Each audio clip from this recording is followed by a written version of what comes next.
जय हिंद विद्यार्थी मित्रांनो, स्वागत आहे तुमचं भगीरथ आयएस अकॅडमीच्या ऑनलाईन प्लॅटफॉर्मवर। परीक्षेला आजपासून शेवटचे 4 दिवस राहिले आहेत। अशा वेळेस तुमची जी अवस्था असते ही फार म्हणजे अशी गोंधळलेली असते आणि द्विधा असतं, डायलेमा मध्ये असतं की नेमकं काय करायला पाहिजे। एक तर लक्षात घ्या, तुम्ही आजपर्यंत जे सगळे परिश्रम घेतले, काही लोक रिपीटर असतील म्हणजे 2-4 वर्षापासून अभ्यास करत असतील, काही लोकांचा पहिला अटेम्प्ट असेल, काही लोकांनी यापूर्वी मेन्स दिल्या असतील। सो अशा अनेक साऱ्या प्रकारचे विद्यार्थी इथे आहेत।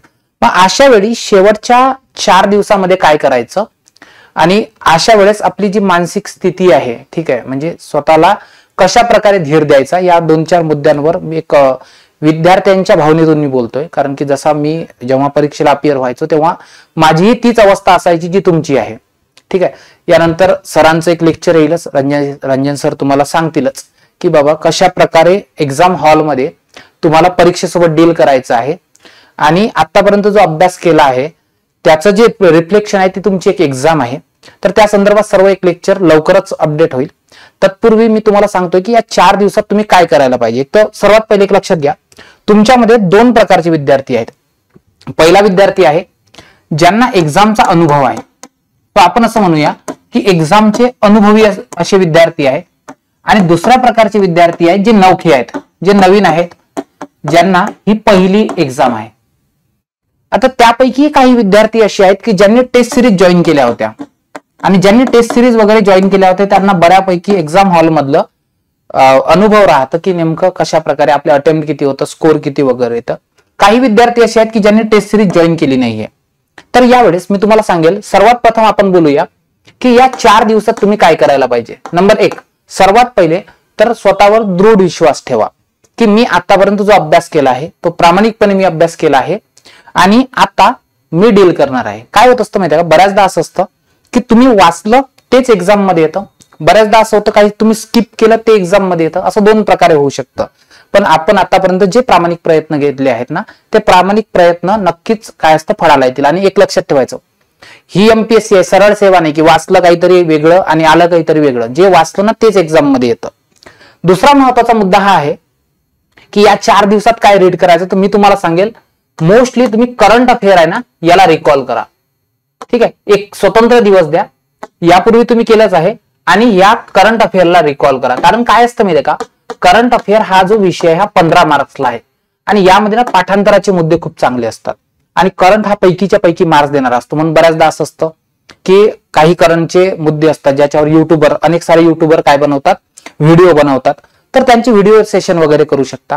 दुसरा महत्वाचा मुद्दा, जे ओल्ड स्टेट बोर्ड आहे 11वीचं, ठीक आहे, 11वीचं ओल्ड स्टेट बोर्ड हिस्ट्रीचं, बरं ठीक आहे, हिस्ट्रीचं, त्याला एकदा रिकॉल करून घ्या। कारण की हे पुस्तक असं आहे की या पुस्तकातून 10 पैकी म्हणजे 15 प्रश्न जर येतील हिस्ट्रीवर, 15च येणार आहे यावेळी, कारण की कंबाईन ग्रुप सी आणि ग्रुप बी वेगळी झाली आहे। तर 10 समजा 15 प्रश्न येतील, त्यापैकी 10 जर इतिहासावर आले महाराष्ट्रात, ते 6 प्रश्न इथून आलेले असतात। सो त्यामुळे तुम्ही एक दिवस सबंध दिवस हे करू शकता किंवा युट्यूबवर एखाद्याने व्हिडिओ घेतले असतील तर ते करू शकता। म्हणजे फारच ना आता नादात लागायचं नाही। दुसरा महत्वाचा मुद्दा की पेपर फक्त बघायचे। आता समजा आता 24 ची एक्झाम आहे, तर 2023 चा पेपर तुमच्याकडे आहे आयोगाचा, 2022 चे पेपर्स आहेत। सो हे जे पेपर आहे ना हे फक्त तुम्ही बघू शकता की नेमके पेपर काय असतात, ठीक आहे। तर मी तुम्हाला मोस्टली सजेस्ट करेल करंट अफेअरला रिकॉल करा की जो तुम्हाला 15 मार्क्सला आहे। हिस्ट्रीला 11वीचं पुस्तक रिकॉल करा, जसे ऍज इट इज प्रश्न असतात। त्यानंतर तिसरं तुम्हाला सांगेल की एक पॉलिटीला रिकॉल करा। आता जास्त दिवस नाहीये, 4च दिवसात सांगतोय, पॉलिटीला एकदा रिकॉल करा। आणि पॉलिटी मोस्टली जर रिकॉल करायचं असेल तर एखादी शॉर्ट नोट्स बघा, की जसं मी तुम्हाला एक सांगतोय की कोळंबे सरांचं एक छोटंसं बुक आहे, ठीक आहे। आता तुम्हाला नव्यानं नाही घ्यायचं आहे, बरोबर, नाही तर सर हे मार्केटमधून विकत आणतो वगैरे नाही, असं जर एखादं कोणतंही बुक असेल, कोणतंही पब्लिकेशन किंवा तुम्ही क्लास नोट्स असतील तुमच्या, त्यात शिकवलं असेल तुमच्या सरांनी, तर यामधून ना एकदा बघून घ्यायचा, क्रक्स बघून घ्यायचा। कारण काय असतं माहितीये का की एखाद्या बुक मधून वाचतो म्हटलं आणि स्वतंत्रपणे जर करतो म्हटलं, म्हणजे आयतं जर मिळत असेल तर ते एक चांगलं राहतं। सो मोस्टली मी तुम्हाला सांगेल की हा पोर्शन करा, जो पोर्शन तुम्हाला आउट ऑफ मार्क्स देणार आहे। कारण की या विषयाची ब्युटी अशी आहे की हा विषय तुम्हाला नाही आउट ऑफ मार्क्स दिले तर 15 पैकी 12-13 प्रश्न देतं। सर्वात महत्वाचं, परीक्षेच्या पूर्वीच्या आधीच्या दिवशी काहीही करू नका।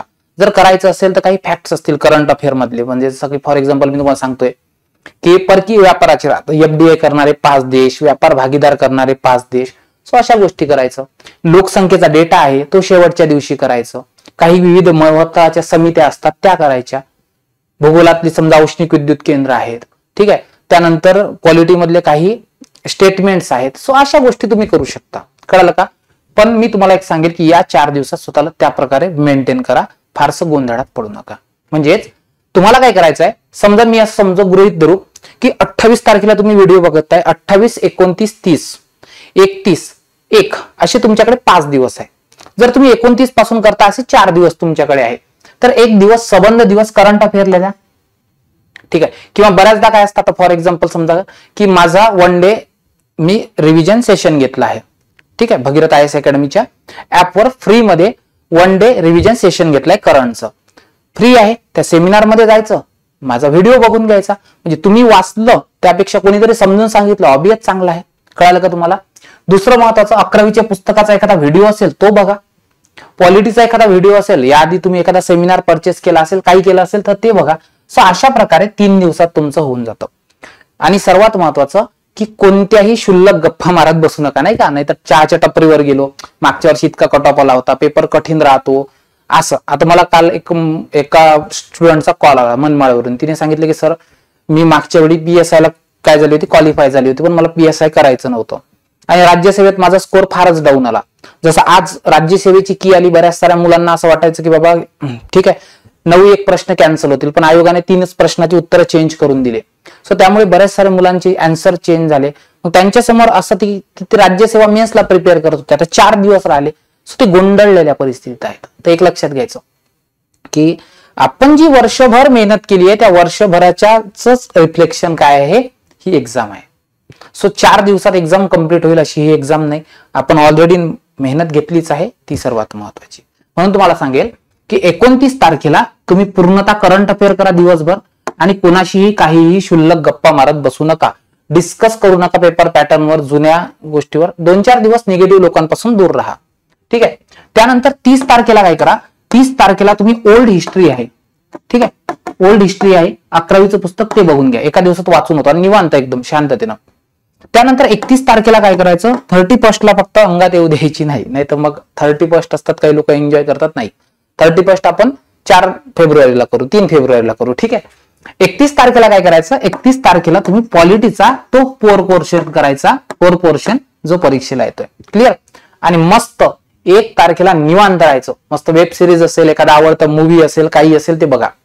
जर तुम्हाला वाटत असेल सर हे काहीतरी वेगळंच सांगताय, तर मग काय करायचं, छोटासा पंचायत राजचा एक व्हिडिओ घेतलाय मी आपल्या चॅनलवर, त्याची रिव्हिजन करू शकता, असं काहीतरी करू शकता. पण मी मोस्टली प्रेफर करेल 1 तारखेला, ठीक आहे. 1 तारखेला तुम्ही काय करायला पाहिजे त्या ठिकाणी, तर निवांत राहायला पाहिजे असं मला वाटतंय. क्लिअर इथपर्यंत? आता दुसरा महत्वाचा मुद्दा हा आहे की या 3-4 दिवसात काय करायचं. आता बऱ्याच साऱ्या मुलांना टेन्शन आलं आहे एक्झाम हॉलमध्ये काय करायचं. तर मी तुम्हाला एक सरळ सांगेन की बऱ्याचदा असं झालं की मुलांना लेट निघतात, वेळेवर पोहोचू वगैरे अशा. तर परीक्षेला जाताना 2-1 तास आधीच निघा, आधी पोहोचा. पोहोचल्यानंतर काही डेटा असेल, फॉर एक्झाम्पल की तुमच्याकडे समजा एखादी करंट अफेअरच्या तुम्ही काय बघितले असेल, नोट्स काढून ठेवल्या असतील की बाबा HDI मध्ये भारत या रँकिंगला आहे, 134 नंबरला आहे. जेंडर गॅप इंडेक्स असेल समजा फॉर एक्झाम्पल, तर त्या इंडेक्समध्ये 108व्या नंबरला आहे. त्यानंतर असं म्हणू शकतोय आपण पॉवर्टी मध्ये काय स्कोर आहे, हंगर इंडेक्स मध्ये काय, MPI मध्ये काय स्कोर आहे. असे जर असतील तर त्या करंट अफेअरच्या रिलेटेड ज्या तुम्ही नोट्स केल्या असतील, ज्या शेवटच्या क्षणात वाचायला, किंवा जर तुम्ही समजा लोकसंख्येच्या संदर्भात आहे तर लोकसंख्येचे पहिले 5 शेवटचे 5 आहे, हे 1 तास पूर्वी तुम्ही तिथं फास्ट रीडिंग करू शकता. मी काय करायचो, मी असेच काही तक्ते वगैरे असतील करंट अफेअर मधले किंवा भूगोलाचे फॅक्ट्स असतील, तो हे परीक्षेच्या 1 तास पूर्वी, 1-2 तास पूर्वी रॅपिड रीडिंग करायचो. कारण की ते 2 असतात ना. जरा मोबाईल मध्ये तुमच्या OTP येतो, तो OTP तुम्ही पाठांतर करून ठेवता का नाही, शॉर्ट मेमरीमध्ये ठेवता की यस आता वाचायचं, लगेच टिक करायचं आणि संपला विषय. सो त्या पद्धतीने तुम्ही काहीतरी करू शकता असं मला वाटतंय. आणि या शेवटच्या 2 तासाचं नियोजन ते करायचं. आणि एक महत्वाचा मुद्दा म्हणजे काय की या परीक्षेची ब्युटी अशी आहे की ही परीक्षा तुम्हाला श्वास घ्यायला सुद्धा परमिशन देत नाही, ठीक आहे. 60 मिनिटात 100 प्रश्न करायचे म्हणजे 36 सेकंद एका याला मिळतात. म्हणजे तुम्ही जर घाम पुसायला जरी गेले ना तरी एक अटेम्प्ट कमी होतो. म्हणून मी तुम्हाला सांगेल की पेपर सोडवतानाची स्ट्रॅटेजी अशी असली पाहिजे की मोस्टली तुमचे अटेम्प्ट जी आहेत, ठीक आहे, 2 प्रकारचे कार्यकर्ते असतात की एक अटेम्प्टची संख्या तुमची जास्तच असली पाहिजे असं मला वाटतंय, कारण की कट ऑफ जर आता एक्झाम 1 कट ऑफ आहे तर ऑब्वियस आहे तुमच्या अटेम्प्टची संख्या ही जास्त असली पाहिजे, म्हणजे 85% पेक्षा जास्त असली पाहिजे, 85 पेक्षा जास्त, 80 पेक्षा जास्त. काही लोक असे असतात की ज्यांची अॅक्युरेसी चांगली असते, सो त्यांनी कमी अटेम्प्ट केले तरीही चालतंय. मग अशा वेळी अटेम्प्ट कशी मॅनेज करायची? आता एखादा सेट आहे, समजून घेऊ की तुम्हाला डी सेटचा पेपर आलाय. मग डी सेटचा पेपर आला असा जिथे सुरुवातीला सायन्स असेल आणि तुमचं जमत नसेल, फॉर एक्झाम्पल मी आहे, माझं सायन्सचं जमत नाही, किंवा रिझनिंग मॅथ आहे, तुम्हाला माहिती आहे जर रिझनिंग मॅथच्या मागे मी आता लागलो तर माझा अर्धा तास रिझनिंग मॅथ मध्येच जाईल. तर अशा वेळेस पहिले 15 प्रश्न स्किप करायचे. मला जर पेपर सोडवायचा असेल तर मी कसं सोडवतो माहितीये का? सर्वात पहिले मला माहितीये करंट अफेअर सोडवायचं, कारण करंट अफेअर काय असतंय, हा 1 लाइनर क्वेश्चन असतात मोस्टली. सो मी काय करतोय, पटापट करंट अफेअर सोडवतो. आता समजून घ्या की 15 क्वेश्चन आले करंटवर आणि 15 पैकी 7च मला माहिती आहे, जे मी शुअर शॉट आहे 100% माहिती आहे याचं उत्तर हेच आहे, मग मी ते सोडवेल. 50-50 वाला चान्स मी घेणार नाही. त्यानंतर माझा दुसरा आवडता विषय आहे, मी ज्याला डिअर डार्लिंग सब्जेक्ट म्हणतो, तो आहे माझा पॉलिटिकल सायन्स. ठीक आहे, आता पॉलिटी नावाने पॉलिटिकल सायन्स नावाने आहे. सो त्यामध्ये असं समजून घ्या की 15 क्वेश्चन आले आणि या 15 पैकी 10 क्वेश्चन माझे शुअर शॉट आहे, तर मी ते सोडवेल, कारण की माझे हक्काचे मार्क्स आहे. मला माहितीये 2 मिनिटात मला 10 मार्क्स मिळतात, 1 मिनिटात. त्यानंतर मी नंतर जाईल ते म्हणजे जिओग्राफीवर, कारण की जिओग्राफीवर 1 लाइनर क्वेश्चन असतात आणि 1 लाइनर क्वेश्चन समजून घ्या 10 प्रश्न पडले असं आपण समजू. 10 पैकी माझे 5 प्रश्न जे आहेत हे मला 100% शुअर शॉट आहे, ते सोडवेल. त्यानंतर मी हिस्ट्री सेगमेंटवर जाईल. हिस्ट्री सेगमेंटवर गेल्यानंतर मला माहिती आहे 1 लाइनर खूप जास्त असतात, तर इथे हिस्ट्रीवर 10 आले असं समजू बरं, 15 येण्याचे चान्सेस आहे, तर तिथे 5 आले असं केलंय. आणि नंतर मग असेल समजा इकॉनॉमी सेगमेंटवर गेलो, तर मी पहिल्या राऊंड मध्ये काय करतो, फर्स्ट राऊंड मध्ये, आता बघा बरं सर्वांना ही लागू होईल असं नाही, मी असं करतोय म्हणजे तुम्हाला लागू होईल असं नाही, काहीतरी नवीन वेगळं करायच्या नादात पेपर गंडवायचा नाही.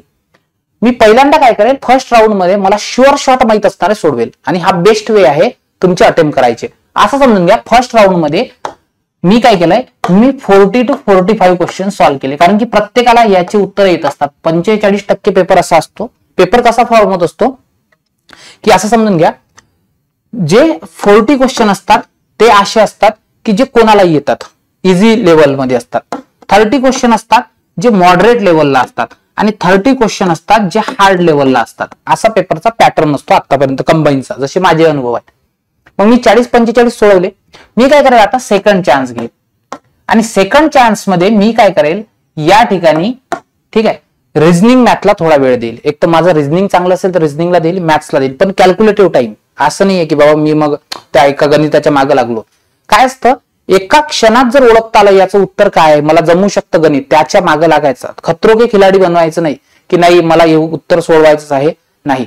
एका प्रश्नाच्या नादात तुम्ही अर्धा पेपर गमावलेला असतो. सो प्रायमा फेसी प्रश्न वाचल्याबरोबर समजलं तुम्हाला की या प्रश्नाचं मॅथच्या रिझनिंगच्या मला काहीच आयडिया नाही, तर सोडून द्यायचं नसतं. काय एखाद्या वेळेस काय असतं की तुम्हाला नंबर सिरीज वगैरे असते, नंबर सिरीजचं काय असतं, सेकंदात उत्तर मिळालं तर ठीक आहे, नाही तर तुम्हाला उत्तरच येत नाही, 2-2 दिवस येत नाही. लॉजिक सोपे असतात पण ते येत नाही. मग अशा वेळेस खतरो के खिलाडी बनायचं नाही, वेळ द्यायचा नाही. मग सेकंड राऊंड मध्ये मी काय करेल, रिझनिंग किंवा मॅथ घेईल आणि समजून घ्या की त्यापैकी मी 10-15 क्वेश्चन सोडवले, 10 सोडवले. मग मी काय करेल, थर्ड राऊंड घेईल आणि थर्ड राऊंड मध्ये उर्वरित पेपर सोडवण्याचा प्रयत्न करेल. ठीक आहे, जिथं जिथं मी 50-50 आहे आणि हे 50-50 झाल्यानंतर मला कळालं आता, ठीक आहे, मला कळालं की माझे अटेम्प्ट 75 पर्यंत आले, तर मी यापुढे चान्स घेत असताना फारसा चान्स घेणार नाही, कारण की मला माहिती आहे आता 75 पर्यंत मी बऱ्यापैकी 40-45 तर माझे 100% शुअर आहे असं मला वाटतंय. 30 क्वेश्चन आहेत जे मला असं वाटतंय की नियर टू आन्सर आहे. मग याच्या पुढे 10 अटेम्प्ट घ्यायची असेल तर मी अशाच प्रश्नांमध्ये अटेम्प्ट करेन की ज्या प्रश्नामध्ये काय असेल, मोस्टली काय असेल, ठीक आहे, की तिथे मला वाटतंय हा प्रश्न माझ्या वाचण्यातला आहे. जो प्रश्न वाचल्यातला नाही त्यामध्ये मी कधीही अटेम्प्ट करणार नाही. क्लिअर. आणि असा करून मी माझा 80-85 वर पेपर लॉक करून टाकेल, संपला विषय. कारण की मला मार्क्स किती घ्यायचे आहेत मी सांगतोय, प्रेडिक्शन असं मूर्खपण आहे प्रेडिक्शन सांगणं, पण तुम्हाला 55 ते 60च्या दरम्यान स्कोर घ्यायचा आहे बॉईजला आणि मुलींना 50 ते 55 दरम्यान, असं आपण गृहीत धरू. क्लिअर. हे झालंय. जर आता समजून घ्या की मी पेपर नवीन विद्यार्थी आहे, मी फक्त फॉर्म भरायचा म्हणून भरला, किंवा मला माहिती आहे हा पेपर बघितल्याच समजलं की नाही माझं यात काही जमणार नाही, तुम्हाला माहिती आहे तसंही 50, 45, 50 किंवा 55 अटेम्प्ट करून जमणार नाही. कारण की कट ऑफच एवढा येतो. मग बनायचं बेटा धोनी आणि प्रत्येक शॉट हेलिकॉप्टर शॉट खेळायचा. दिसला की मारलं उत्तर, दिसला की मारलं उत्तर, तसाही आपण हारणार आहे ना. ठीक आहे, मग अशा वेळेस काय करायचं, रिस्क घेऊन हरायचं. क्लिअर का? जमली तर जमली, तुक्केबाजी चालते. सो असंही तुम्ही करू शकता. पण हे कोणासाठी, की ज्यांनी फक्त सिरियस नसताना, ग्रॅज्युएशन नाही सिरियस नसताना अटेम्प्ट केलाय त्या लोकांसाठी. सिरियस लोकांनी असं करत नसतात. ठीक आहे, आणि फक्त स्वतःवर विश्वास ठेवणं इम्पॉर्टंट आहे. सिली मिस्टेक नका करू, फक्त प्रश्न व्यवस्थित वाचा. काय असतं मी काय काळजी करावी लागते पेपर वाचताना? सर्वात पहिले बघा, त्याने बरोबर आहे, बरोबर नाही, अचूक आहे, अचूक नाही, याला व्यवस्थित अंडरलाईन करायचं. फॉर एक्झाम्पल मी विधान वाचतोय, खालील विधाने विचारात घ्या आणि विधान आहे 1, 2, 3 अ क आणि याच्या खाली कोणतं विधान बरोबर नाही. सो मी काय करेल, नाहीला राऊंड करेल, म्हणजे मला समजेल की यानं चुकीचे विचारले आहेत. सो हाय, इथे सिली मिस्टेक टाळल्या ते. दुसऱ्यांदा प्रश्न 1 नंबर सोडवला, मी लगेच 1 ला ओल करून घेईल, डार्क करून घेईल. 2 सोडवला, 2 ला लगेच डार्क करेल. नाही तर बऱ्याचदा काय करतात मुलं, पेपर सोडवतात पेपरवर आणि आन्सर कीवर उत्तर द्यायला सुरुवात करतात आणि मग काय होतं या नादात, शेवटी मग 32चा गोल 33ला, 33चा गोल 34ला, पूर्ण सिरीज चुकून येतात. असं बऱ्याचदा झालेलं आहे मुलांचं. सो मी तुम्हाला प्रेफर करेल की असं करा. रोल नंबर टाकतानाची काळजी घ्यायची. ठीक आहे, रोल नंबर चुकला तर काही फरक पडत नसतो आयोगात. ठीक आहे, पण सांगतोय की आपण ती तितकी सेट, फक्त सेट व्यवस्थित टाकायचा. कारण की सेट जर चुकीचा टाकला तर मग आयोग माफ करत नाही, बाकी छोट्या छोट्या चुकांना माफ करतोय. म्हणून ना सेट नंबर चुकीचा टाकायचा नाही, तो व्यवस्थित टाकूनच घ्यायचा. उत्तर पत्रिका क्रमांक, प्रश्न पत्रिका क्रमांक थोडासा चुकलाय किंवा रोल नंबर चुकला त्याच्या भानगडीत पडायचं नाही. चुकल्यानंतर मग 1 तास तेच, सर माझा नंबर चुकला कसं होईल ते त्या करायचं नाही. फक्त सेट नंबर तेवढा व्यवस्थित टाकायचा. या गोष्टीवर म्हणजे सिली मिस्टेक टाळायची असेल तर सर्वात पहिले जेव्हा 10 मिनिटं आधी पोहोचता क्लासरूम मध्ये तेव्हा सेट नंबर टाकायची काळजी घ्या. म्हणजे तुमचं काही कन्फ्युजन होणार नाही की सर माझा सेट नंबर चुकला. सेट नंबर चुकला की गेला पेपर, समजून घ्या. दुसरं म्हणजे रोल नंबर प्रॉपर टाकायचा, त्याचे ओल व्यवस्थित करायचे. ठीक आहे, हे करून घ्यायचं, स्वतःची सिग्नेचर करून घ्यायची, म्हणजे बिंदास पेपर सोडायला मोकळं. त्यानंतर वेळ मिळतो, वेळ मिळाल्यानंतर काय करायचं, तिथे व्यवस्थित परीक्षेच्या आधी कोणाशी गप्पा वगैरे करायचे नाही, ते टाळायचं, तेवढं करायचं. आणि जसं प्रकारे मी स्ट्रॅटेजी सांगितली ती करायची. आता एखादा प्रश्न वाचतोय, समजा बऱ्याचदा काय असतं, बऱ्याचदा तुम्हाला असं विचारलं पुढील पैकी कोणतं विधान बरोबर आहे, पुढील पैकी कोणतं विधान बरोबर आहे. मग आता सिंग्युलर सेंटेन्स काय, सिंग्युलर सेंटेन्स असेल तर समजून घ्यायचं की मग ऑप्शन आहे तुमचं 1 नंबरचं अ ब क बरोबर, त्याच्यानंतर 2 नंबरचं ऑप्शन आहे अ क बरोबर, 3 नंबरचं ऑप्शन आहे फक्त अ बरोबर आणि चौथा आहे अ आणि ड बरोबर. आता ऑब्वियस आहे, प्रश्नामध्ये काय विचारलं, कोणतं विधान बरोबर आहे, विच सेंटेन्स इज. ठीक आहे, राईट. असं जर असेल तर समजून घ्यायचं, यानं विधान म्हटलं ना सिंग्युलर आहे तर उत्तर एकच असेल, सिंग्युलर असेल. जर त्याला 2 पाहिजे असतं तर इथं विधाने असतं ना. जर समजा इथं असतं की पुढील पैकी अयोग्य विधाने निवडा, विधाने निवडा जर म्हटलं ना तर मग हा तुक्का लागणार नाही, मग या 3 पैकी उत्तर असेल. विधाने म्हणजे एकापेक्षा अधिक. अजून जर विचारलंय की या कायद्याचा प्रमुख उद्देश काय, FRBM कायद्याचा प्रमुख उद्देश काय, तर लक्षात ठेवायचा प्रमुख उद्देश एकच असतो, प्रमुख उद्देश हा एकच असतो, मग उत्तर असं अ असेल. कळालं का? हे काही ट्रिक्स टेक्निक्स असतात ज्या तुम्हाला मदत करतात. अजून एक महत्वाचा मुद्दा आहे, ठीक आहे, की जर विचारलंय की इतिहासामध्ये आता अलीकडे प्रश्न येतोय की भारताची लक्ष्मी दर्यापार गेली हे विधान कोणाचं आहे, हे विधान कोण्या कोण्या व्यक्तीने म्हटलंय, भारताची लक्ष्मी दर्यापार गेली. आणि मग असं आहे अ ब क अ क अ आणि ड. आता एकच विधान युनिकनेस आहे म्हणूनच विचारलं ना, एकच विधान 10 लोकांनी म्हटलं असतं तर ते विचारलं असतं का नाही, तर मग काय करायचं, फक्त अ बरोबर. असं काही गोष्टी असतात, समजलं का तुम्हाला? सो ह्या ज्या गोष्टी आहेत ना, ह्या स्मार्टनेस नियर टू आन्सर तुम्हाला नेतात. म्हणून सिंग्युलर आहे, प्लुरल आहे, त्याच्यानुसार उत्तर निवडायचं. प्रमुख उद्देश म्हटलं, प्रमुख कारण म्हटलं, प्रमुख म्हटलं तर ते असतंय. त्याच्यानंतर जर म्हटलंय की समजा एखाद्याचं विधान आहे, एखाद्यानं केलेलं स्टेटमेंट आहे, सो अशा उत्तरापर्यंत तुम्ही मोस्टली पोहोचू शकता. फक्त मी शेवटी तुम्हाला एवढंच सांगेल की आतापर्यंत जे अभ्यास केला, मला तुम्हाला इथं गाईड करायचं नाही, ते वर्षभर तुम्हाला केलंय तुमच्या शिक्षकांनी. ठीक आहे. दुसरा महत्वाचा मुद्दा आहे की स्वतःवर तेवढा विश्वास ठेवा, झोप व्यवस्थित घ्या, जेवणाकडे व्यवस्थित लक्ष द्या, फालतू चर्चा 4 दिवस बंद करा, आपल्या अभ्यासात लक्ष द्या. ज्या प्रकारे मी स्ट्रॅटेजी सुरुवातपासून सांगितली ती करा. सिली मिस्टेक टाळण्याचा प्रयत्न करा. रोल नंबर वगैरे चुकू नका. विधान, विधाने किंवा बरोबर आहे, चूक आहे हे व्यवस्थित वाचायचं, त्याला राऊंडच करायचं. ठीक आहे. आणि महत्वाचा मुद्दा म्हणजे कट ऑफ वगैरे या गोष्टीच्या भानगडीत न पडता, डिस्कस न करता आपल्या अभ्यासावर आणि स्वतःवर विश्वास ठेवा. ठीक आहे. आणि एक लक्षात घ्यायचं की एक एक्झाम असते, ती एक्झाम तुमचं फ्युचर ठरवत नाही. क्लिअर? ठीक आहे. एक्झाम येतात जातात, लास्ट बट नॉट लिस्ट. कळालं का तुम्हाला? समजलं? या गोष्टीतून काय करायचं, तुम्ही बोध घ्यायचा आणि फक्त फुल कॉन्फिडंट राहा. विश्वास ठेवा स्वतःवर. स्वतःवर विश्वास स्वतःला ठेवावा लागेल. जर तुमचा स्वतःवर विश्वास नसेल तर तुमच्यावर इतरांनी का विश्वास ठेवावा आणि आयोगाने का विश्वास ठेवावा की तुम्हाला सिलेक्ट करायचं आहे. सो म्हणून ना, स्वतःवर विश्वास ठेवा. ठीक आहे. आणि ज्या आपला अभ्यास आहे त्याच्यावर विश्वास ठेवा आणि परीक्षेला कॉन्फिडंटली जा. यावेळेस यश तुमचंच आहे. आणि यापेक्षाही काही वाटलं तुम्हाला की सर डिमोरलाइज वाटतंय, असं झालंय तसं झालंय, तर निवांत कॉल करा. मी आहे. ठीक आहे. रंजन सर आहेत. ठीक आहे. किंवा आपली सर्व फॅकल्टी टीम आहे, हे तुमच्या मदतीसाठी नेहमी तत्पर असू. तुम्हाला कुठेही वाटलं सर मला तुमच्याशी बोलायचं आहे, रंजन सरांशी बोलायचं आहे, तर अकॅडमीला बिनधास्त कॉल करा. पुण्यामध्ये असाल, तुम्हाला वाटत असेल सरांशी भेटायचं आहे, बोलायचं आहे, कॉन्फिडंट व्हायचं आहे, तर बिनधास्त या. आम्ही लोक तुमच्यासाठी इथं 24 तास अवेलेबल आहे. फक्त यावेळी संधी सोडू नका. तुम्हाला परीक्षेच्या खूप खूप शुभेच्छा. चांगल्या प्रकारे जब तक तोडेंगे नाही तब तक छोडेंगे नाही. तुम्हाला सर्वांना परत एकदा परीक्षेच्या खूप खूप शुभेच्छा. Thank you so much. Keep studying. जय हिंद.